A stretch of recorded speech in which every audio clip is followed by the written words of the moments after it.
Assalamu alaikum wa rahmatullahi wa barakatuh. Welcome back. Welcome to Live Real Talk. My name is Faisal Kassim, and tonight we are talking about one sensitive topic. I couldn't help but ask myself a number of questions. Is it secularism? Is it liberalism? Is it progressivism within Islam? With the accessibility of information in many spaces, we have developed a lot of gray areas for as far as interpretation of Islam is concerned. And with that, it has brought a whole new Islam known as progressivism within Islam, so to speak, as some people would call it, progressivism. But again, does it change the tenets and the foundations of the actual Islam? Does it change the Quran? Does it change the Sunnah? Or does it change just the interpretation based on the context? These are some of the things we need to understand in respect to interfaith marriage. What is the faith? Is it really happening actually, by the way? Very good question to ask.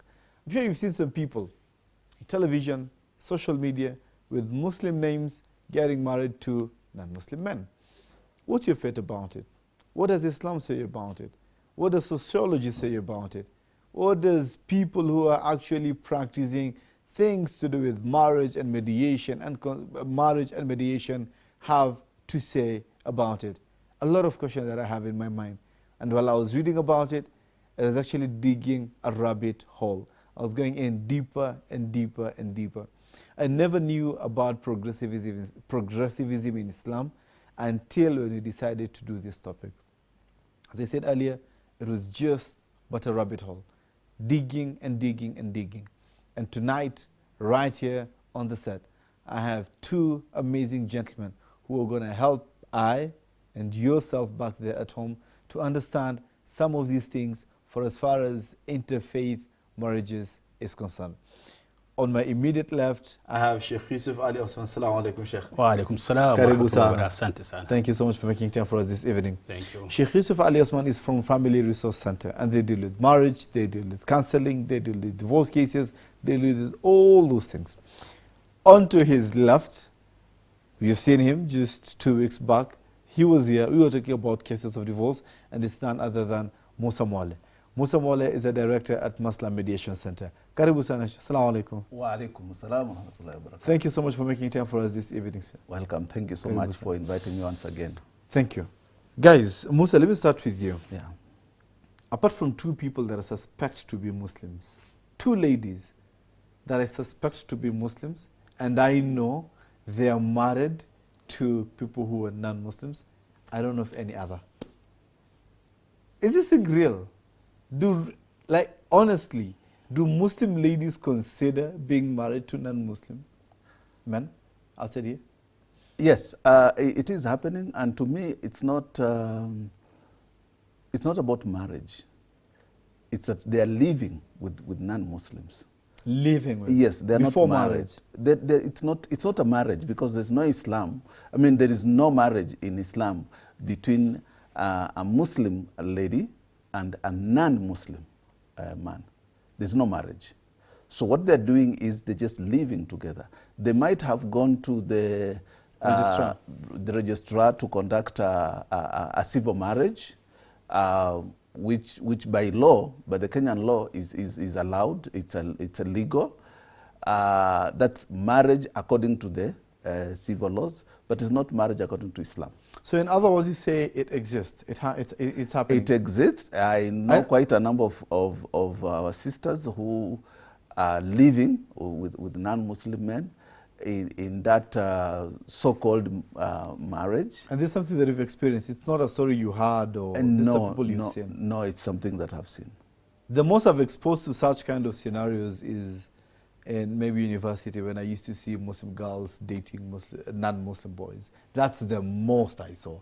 About marriage and actually being serious and settling down, I've never seen. Apart from the two that I told you I suspect that I have seen, and because it's in the public domain. All right? Sheikh Yusuf, being at the Family Resource Center, have the same experience? Well, assalamu alaikum wa rahmatullahi wa barakatuh. This is a thing which normally happens nowadays. Although not at a very big percentage, but it happens. And normally, as per Islamic law, a Muslim woman is not allowed to marry non-Muslim man. This is because the law explicitly says that a Muslim man may marry people from Ahl al-Kitab, people of the book. Yeah. So there are some people who are questioning, saying that the Ahl al-Kitab normally around until during these times. They believe that it was during the time of prophets only, and now they are no longer available. So some people hold it that it's not possible for a Muslim man to marry a non-Muslim woman. So basically, some people are questioning Yes. the existence of Ahlul Kitab in this time and age. But the truth is, they exist. The same Ahlul Kitab who were there during the time of the Prophet are the same Ahlul Kitab who are here now. Because there are explicit ayahs which says about the doctrine of Trinity. It is still there. So for a man, he is allowed to marry someone from a different faith, right? Ahlul Kitab. Not someone from a different faith, but Ahlul Kitab. Ahlul Kitab. Yes. And there are rules guiding it, pertaining it, right? Yes. Or is it just open? No, there are some exceptions. There are some exceptions because from Ahlul Kitab, they are the closest to us. Because there's an ayah which says, minhumul mu'minuna wa aktharuhumul fasiqun. Some of them are believers. And these are the believers who are targeted because they are still in their faith. Pure state, yeah. Pure state. Not actually pure, but they are kind of, they believe that the prophets, either Moses or Jesus or Uzair, is not the son of God. Because in Islam, it's a purely monotheistic religion. Interesting. Yes. I'm going to get to that. Musa, from your experience, you have mentioned that you interacted with them, right? In what context, against what backdrop are you meeting with them? Do they come for counseling? Do they come for mediation? Like, what's really happening? In what context are you meeting these people? Yes, in the context of marital therapy, and you've rightly also mentioned in the context of mediation, where there are issues. We have unfortunately met some of them when the relationship has closed down or it has soured, and therefore there's no communication. There's already bad blood, so people are now parting ways, and now they come to want to know what are their rights. And you know, in that context, then it's a very, very gray area because then the rights have already been abused because there were no rights in the first place because the foundation of that institution was not right. So already there were certain rights that were given up. For example, if a lady comes to me and she's like, I want to go to court, to the Qadhi's court, I want to sue for child support. And I was married or I was living with this non-Muslim man. So basically he has no responsibility towards that child because that child solely, according to Islam, belongs to the lady. And the marriage is not recognized. The marriage was not there in the first place. Whoa. So you cannot even go and sue in the Qadhi's court. You can go to the secular court and maybe you can get the rights of a child through what in law, I mean, after staying together for a certain period of time, it will be assumed that that's a marriage. So that can qualify. Marriage. Yes, that can qualify. Or if they did go through a civil marriage, then that is recognized, and then they can sue or they can claim their rights under the civil law, but not under the Islamic Sharia. Sheikh Yusuf, as you're adding to that, I was listening to a conversation the other day. Actually, it was just on social media as I was browsing now.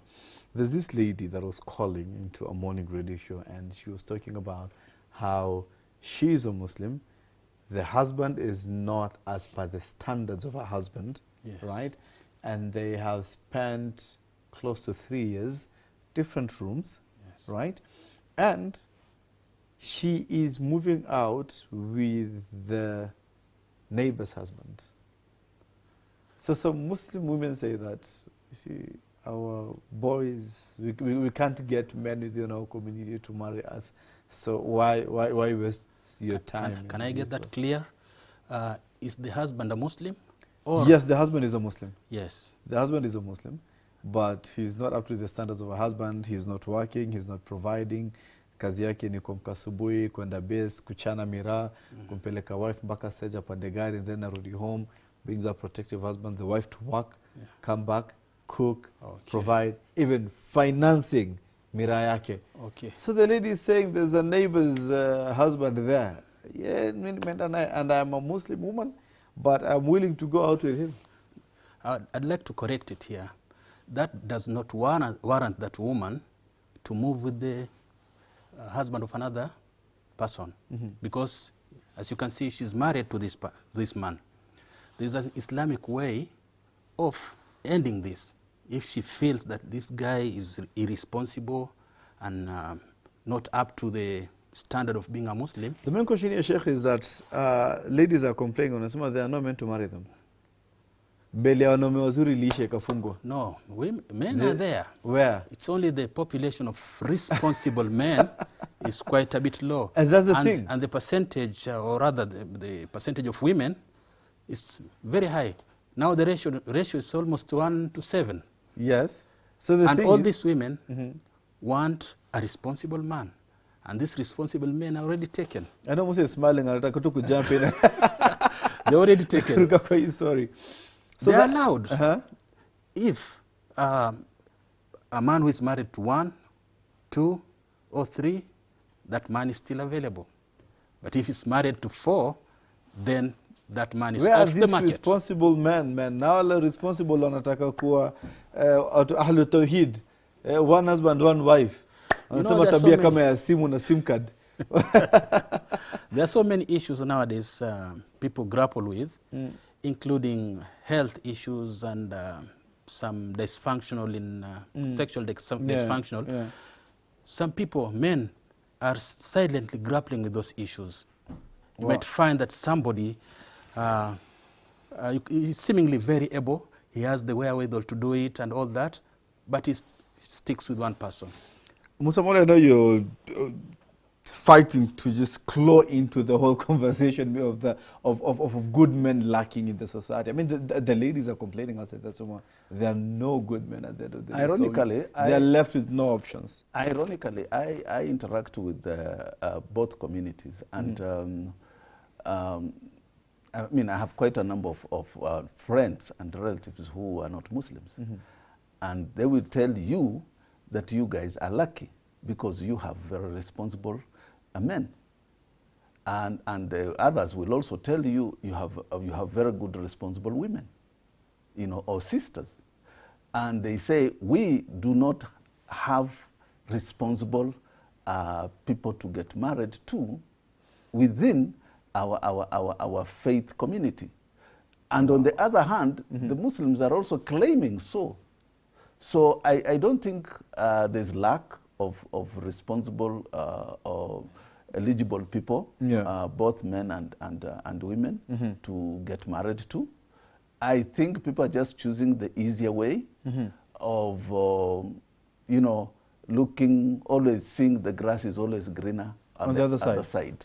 But we have, I know, I interact with quite a lot of people. We have very, very good, responsible Muslim brothers who are single. And where are they? We have very, very good, responsible Muslim sisters. Where are they? Who are single. They are there within the community. So they're going live on social media. All the community needs now to do is maybe to just find a structure of how we can make these people know each other, or see each other, or find each other. Like a matchmaking platform or something. Like Family Resource Center is one of them, and after Family Resource Center, we have quite a number of other structures that have come up in Mombasa, in Isli, and quite a number are trying to come up. And but we also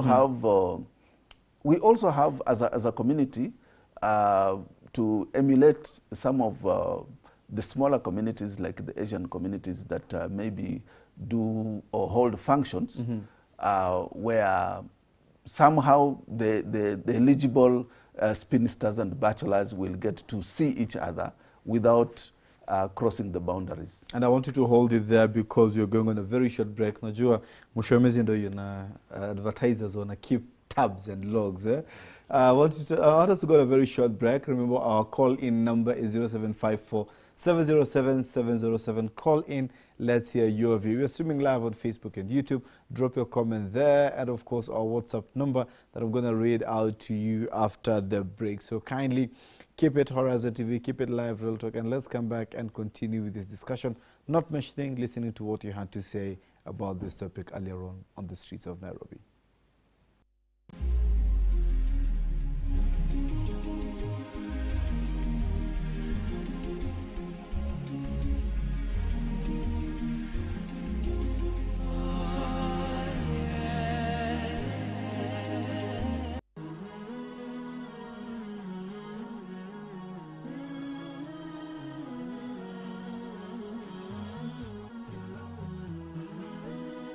Horizon TV, the beacon for the nation. Verse of the day.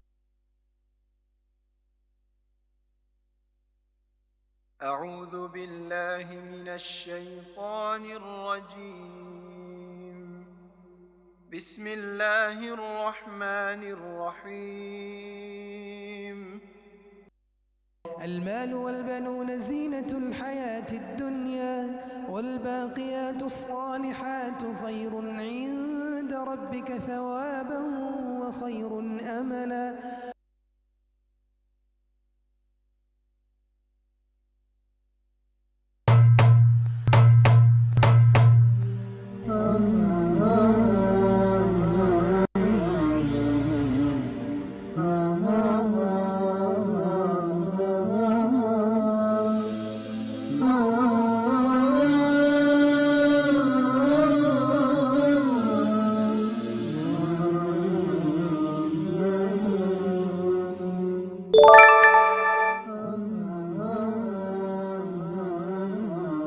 KIPS Technical College is one of the largest technical colleges established and mandated to operate by the TVET Authority. We are a leading institution offering high quality and accessible technical and professional training through a rich curriculum and a professional faculty. We offer diploma, certificate, and artisan courses in business management, journalism and media studies, community development, information and communication technology, hospitality, and tourism.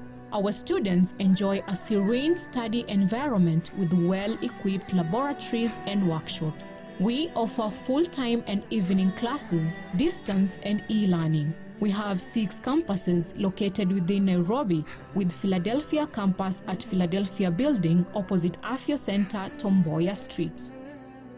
Our January 2023 intake is ongoing. Apply now to get the best training. For more information, call 0721 134851 or visit our website at www.kips.ac.ke. KIPS Technical College, your sure path to success.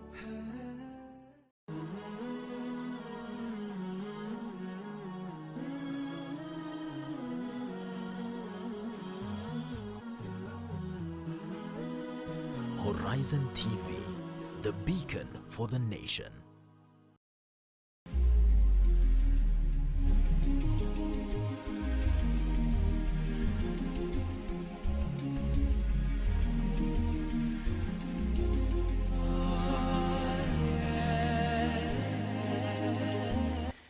Assalamu alaikum, and thank you so much for keeping it live. Real Talk right here. It's live, it is real, and we are talking right here in Horizon TV studio. We are talking about interfaith marriages or mixed marriages. Well, I was reading about it, researching about this topic tonight. I read an interesting comment. This lady in London, she's Indian and Hindu by faith, and she was saying that the main driving force or the key to their successful marriage as a couple between her and their husband, who is Muslim, is their secular nature. So is there anything of that sort? And thus, during the introduction, I started by saying the whole context of secularism in Islam. Does it exist, really? Can such a thing really work?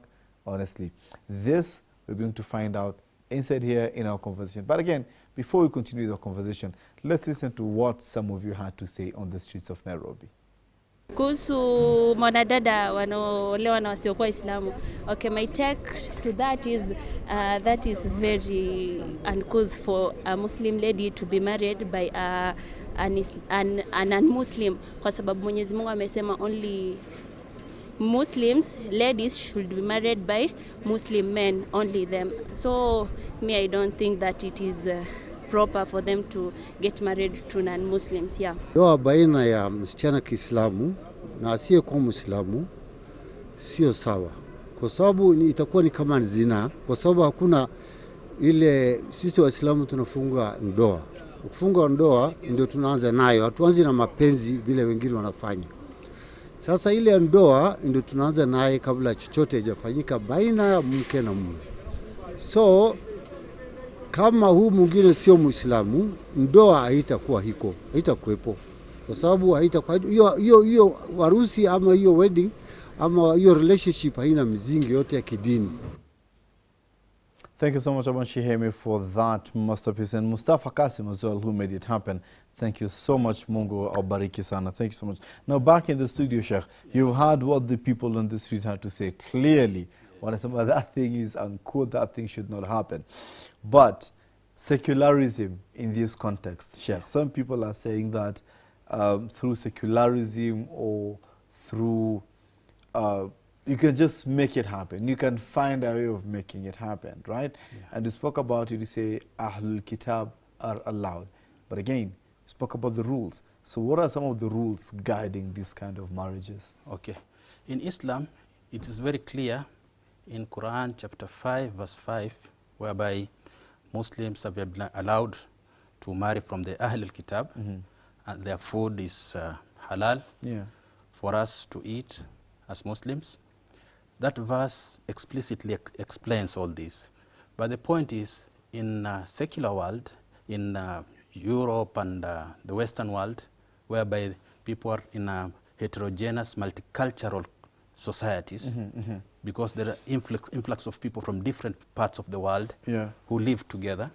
So some of them have little grasp of Islam, the basic foundation of knowledge of Islam. So they use their minds and their aspect of being cultured, learned, without really understanding the essence of Islam. Whenever Islam gives out a role, it is for the benefit of a human being, because Muslims strongly believe that Quran is the word of God, and whatever God gives is the best. Like, for example, you find in a context whereby a person who is not a Muslim, like in the case you've just mentioned about the Hindu lady who is married to a Muslim man, and they are living together. So they create a harmonious relationship, but it is not bereft of problems, because when it comes to raising the children will be sort of confused. Who is the role model here? Do we follow Islam, or do we follow the religion of the mother? The religion of the mother. Yeah.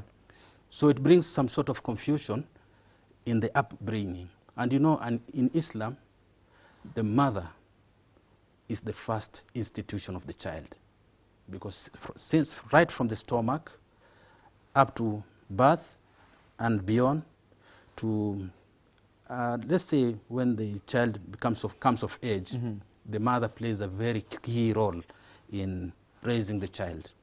And in Islam, it's very important, because Islamic law protects the woman. If a woman who is a non-Muslim, who is a Muslim, for example, is married to a non-Muslim, the rights of the woman will not be protected. Because, for example, in a situation whereby, imagine, the woman, the Muslim woman, wants to practice her rituals, like fasting, like doing things which is prescribed by Islamic law. And this man, since he's not a Muslim, he does not believe in those things. He does not believe in those. So even if it's Ramadan and the husband is Christian, so you just have to cook either way. Yes. Make breakfast, cook lunch. Yes, yeah. maybe the man will come and demand he wants to have. And it's his right. Yeah. So it will be very difficult on the woman, because it will be oppressive to her. So basically the law actually protects women. The Muslim woman. More than the myth and misconception that yes, women yes, feel that this particular law is a bit unfair for them. Yes. Just imagine when a man comes with the pork and alcohol in the house. He's the man of the house. You can't question What happens? Will the woman question him? No. And most of the marriages end up in divorce. Interesting. Yeah. And I just want to rope in Musa, because some people feel that this thing can work, like, for example, in that context. And again, I've read several case studies about this. There's another case in London. There's another case in Sweden. Is there amount of counseling for the doubting Thomases outside there? Is there a level of counseling that would be able to protect and nurture this kind of a marriage outside? Honestly speaking, is there anything of that sort?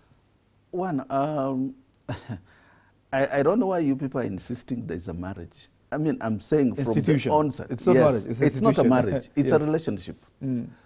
Islamically, it is a relationship. These people have come together. They're living together.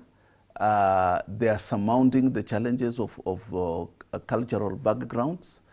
And they're finding a way of doing that. However, there are a lot of challenges that come with that. And people just want to paint the rosy part of it because they are in it and they want to defend it. But deep inside, there's emotional and psychological suffering within such an arrangement. So one, let's get it clear. There is no marriage. It's a relationship. It's a relationship. Clear. Two, just to go back to what Sheikh said, we have to be very clear so that we don't mislead people here. The issue of Quran 5:5, which is the Ahl Kitab, is specifically for men and not for women, not for Muslim women. So it's very, very specifically for men. Although, of course, there are scholars that are trying to look at it differently, saying that it's applicable to the Ahl Kitab of those days. It's applicable to, even if it's a Ahl Kitab of today, but within the context of the Muslim Muslim country in terms of Islamic Sharia or law. However, the Quran was clear. It's of the Ahl Kitab. Sheikh, but some people outside here, they want to chest the bargain, and some of the enemy's poverty. Afadhali walie kwa Range Rover than to laugh on a boda boda. Okay, that one I would simply tell them, can they, if I gave them the option of leaving their jobs and going to sell cocaine, will they take it? Because cocaine will give you more money than a salary. So, I mean, he's telling me, rather than me eat chicken, let me eat pork. You know. Really? It is that serious? Yes, because you cannot tell me it's because of poverty. We know so many people who are not well endowed, but they're very happy. It's not just about money. If you want to chase your dunya, well and good, just say, I've defied Allah subhanahu wa ta'ala's laws, and I will chase the dunya. And as the Swahili say, ukitaka kula nguruwe chakua aliyenona sio. So if you want to do bad things, just do them. But don't hide. But from the onset, you know, like, me, I'm committing to this path. Yes, don't hide under the guise of poverty.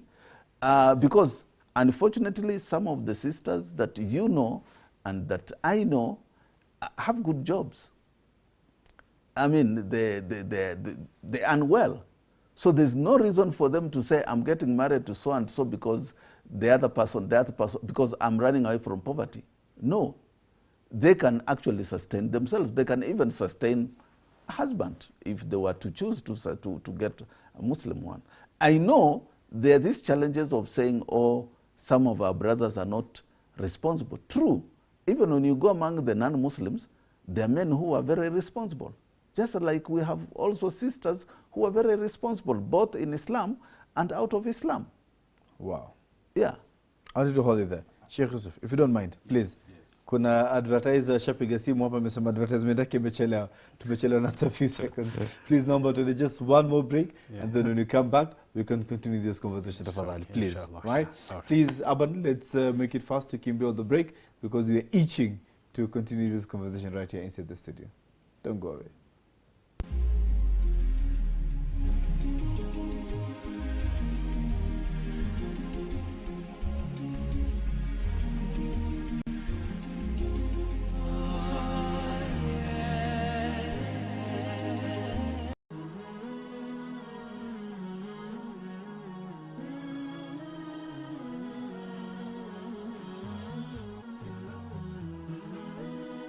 Horizon TV, the beacon for the nation. Are you looking for an excellent educational institution for your child? Blue Hills Academy is located in Nairobi, Rai, along Nairobi Kangundo Road, 3.5 kilometers past Rai Shopping Center and 500 meters off Kangundo Road, stage 26. We offer a wide range of academic and extracurricular activities to help your child reach their full potential. Our core curriculum includes pre-primary, primary, junior secondary school, and senior secondary for girls. We offer special subjects like French, German, Chinese, Islamic religious education, and Arabic. Admission for new learners are currently open, so do not miss this opportunity to give your child the best education possible. For more information, contact us on 0722 512532 or 0722 843391.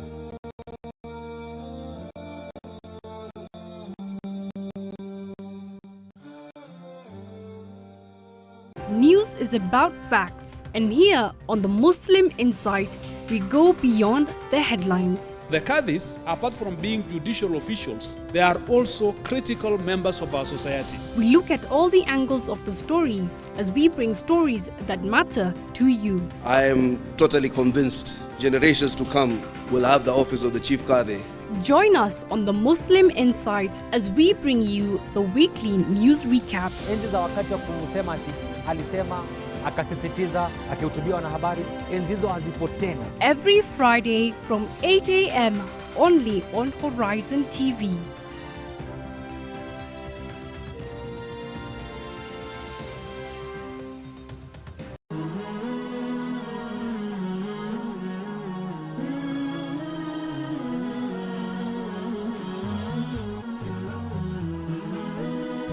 Horizon TV, the beacon for the nation.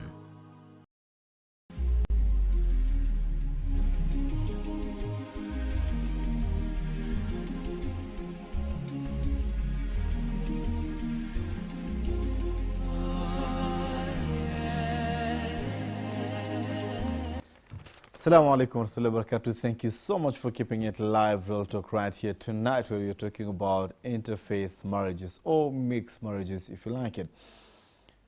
There's the aspect of when you're denied to marry a girl or a boy of your choice, maybe because of racial factors or tribe factors, then out of protest, decide to just throw it all out.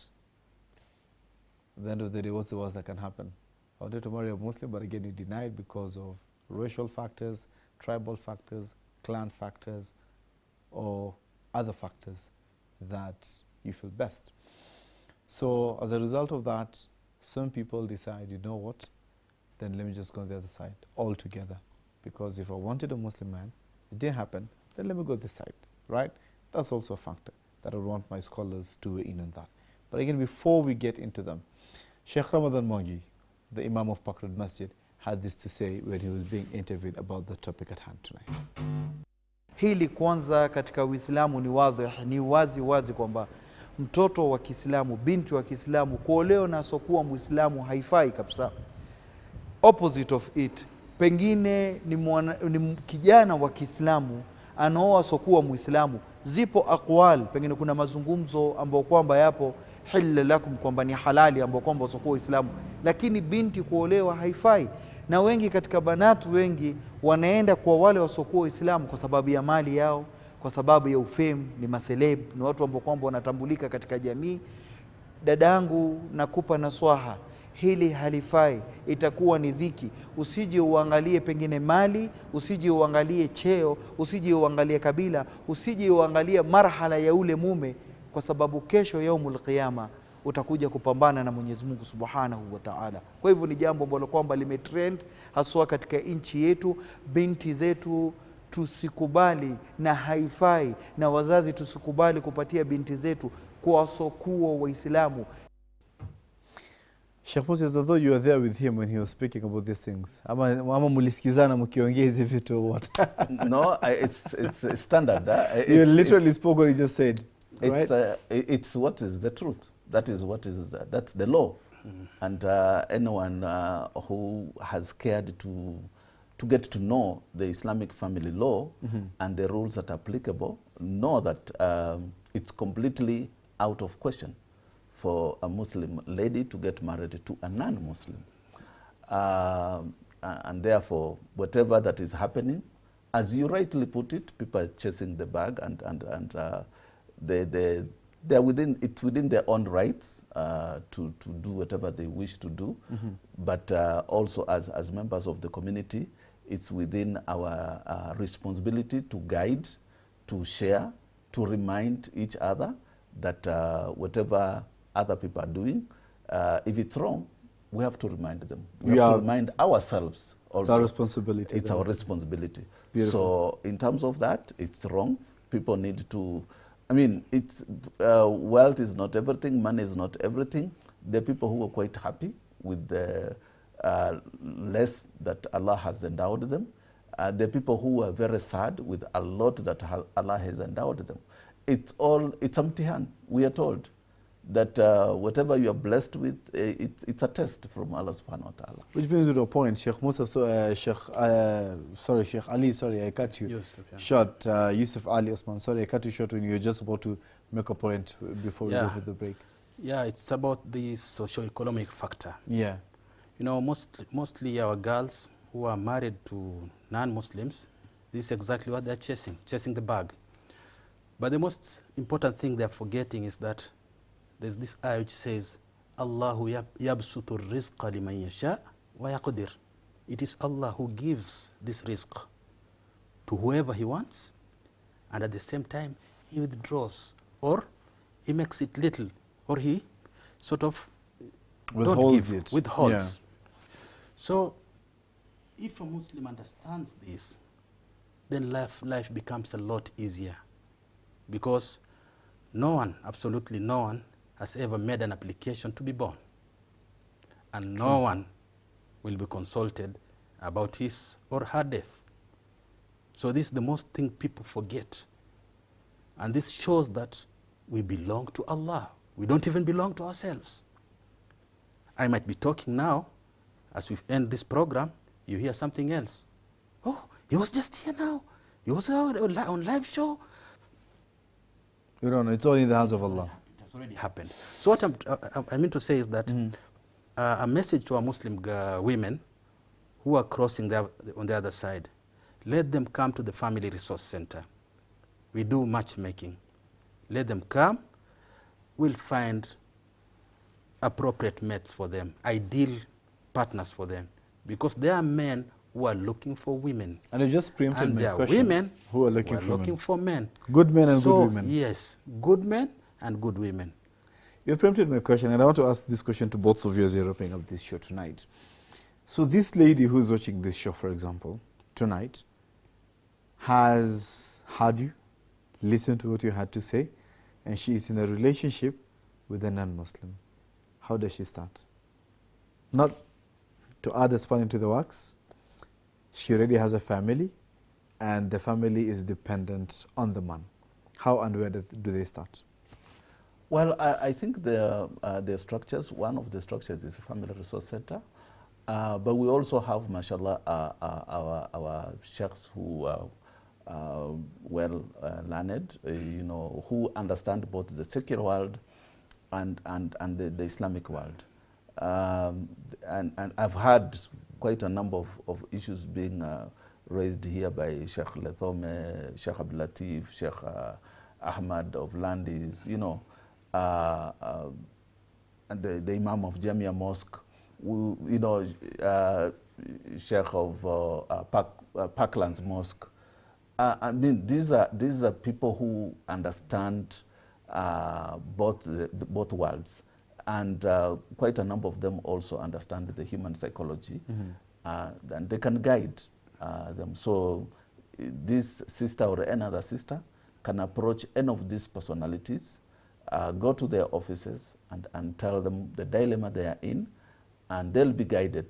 You find also the MPCA, the Muslim psychologists and counselors who are Muslims. If you go to them, they can guide you within the framework of Islam. What do you do? And especially you've mentioned it. I mean, I had a similar case, and I was able to address it. A lady who comes to you and tells you, I've been living with this man. He is able. He's been supporting the children. But I just realized I've been living a lie and I want out. What do I do? Because I have no means to take care of this family. The family, yeah, if they decide to go out. And there's a way. I mean, there's always a way. Once someone has that will of wanting to do the right thing, Allah will always give them the way to do the right thing. Wow. And the means to do it. Beautiful. But we guide them, and they could approach the institutes that I've mentioned, the personalities that I've mentioned. I mean, they could come to my office in Westlands. We can guide them. Inshallah. Sheikh Yusuf, yeah. what would be your advice to this person who wants out, but that is the circumstance, as I've just mentioned? Well, my advice is that, you know, there's an ayah which says, Alam ta'alam bi anna Allah yara. Don't you know that Allah is watching? It goes back to the Iman. So, because many people are on autopilot about their religion. They're just there doing things on autopilot instead of really focusing on the maqasid al-shari'iyya, the higher intents of the law. Such a person can get help if he comes to the Family Resource Center and articulate her issues, and then through counseling sessions and all that, she'll be assisted. She'll get help, because normally it's not an easy thing, especially being in a relationship whereby sometimes the relationship is quite strong and there are kids there. Mm-hmm. But what we look for is the ultimate, the end. Where are we going? Are we in tandem with our religion? So sometimes you might end up pleasing a human being or a creature, and displeasing the Creator. And this is not allowed. So Allah comes first. If you have that Iman and you wake up for tahajjud and all that, Allah will make a way for you. طاعة المخلوق في معصية الخالق. Yes. لا طاعة للمخلوق في معصية الخالق. That one is not allowed. So if we strengthen our Iman and really believe in Allah and seek knowledge, because for ladies especially, طلب العلم فريضة على كل مسلم ومسلمة. It is a must. Seeking of knowledge is a must for every male and female Muslim. If you seek knowledge and you know the exact times du'as are accepted and what you should do, the virtues of dua, the virtues of the surah, and you put Iman there, everything will be okay. Interesting. Wow. Yeah. Those are very heavy words, right? Those are very heavy words. Thank you so much, gentlemen. Amazing. Wow. For those doubting Thomases outside there, I think this conversation was more or less the last nail on the coffin. Of course, we don't believe in coffins as Muslims, but just it's figurative. The last nail on the coffin for those of you who still had doubts about this matter. Some of us, after reading, we were more confused. And after this conversation tonight, at least some sense of clarity is kicking in, especially in the aspect of why Muslim women are not allowed to marry non-Muslim men. It has sunk. I hope it has done the same to you as well, back at home. Funny enough is that we forget that after all this in life, I mean TV, shows, your phone that you're using right now, the beautiful house that you have, the car that you have outside there parking, whatever you have, possession, one day they'll come to an end. And you're going to go to your Creator just wrapped up, shrouded in pieces of cloth. And it's going to be you and your Creator. And the most scary bit is that He's going to ask us about our lives, how we lived our lives. What answers are we going to have for Him? Those choices that you make right now. Allah says, ثُمَّ هَدَيْنَاهُ سَبِيلًا إِمَّا شَاكِرًا وَإِمَّا كَفُورًا. Then we're going to guide them, we're going to show them the way. It's upon you to choose, and that's why you have the intellect. It's upon you to choose. You may have forgotten, maybe fallen into that situation, fallen into that trap before, unknowingly. It's not yet late. You still do tawbah, come back, see what you can do about that situation. You've been given the choices. Maslah Mediation Center in Westlands, Family Resource Center here in Jamia. All these are places that you could go and get help. It's not yet late, sister. It is not yet late. Please, turn back and go back to Allah subhanahu wa ta'ala. He's the most forgiving, the most merciful. My name is Faisal Kassim, and this has been the Live Real Talk. See you next week, same place, same time. Assalamu alaikum wa rahmatullahi wa barakatuh.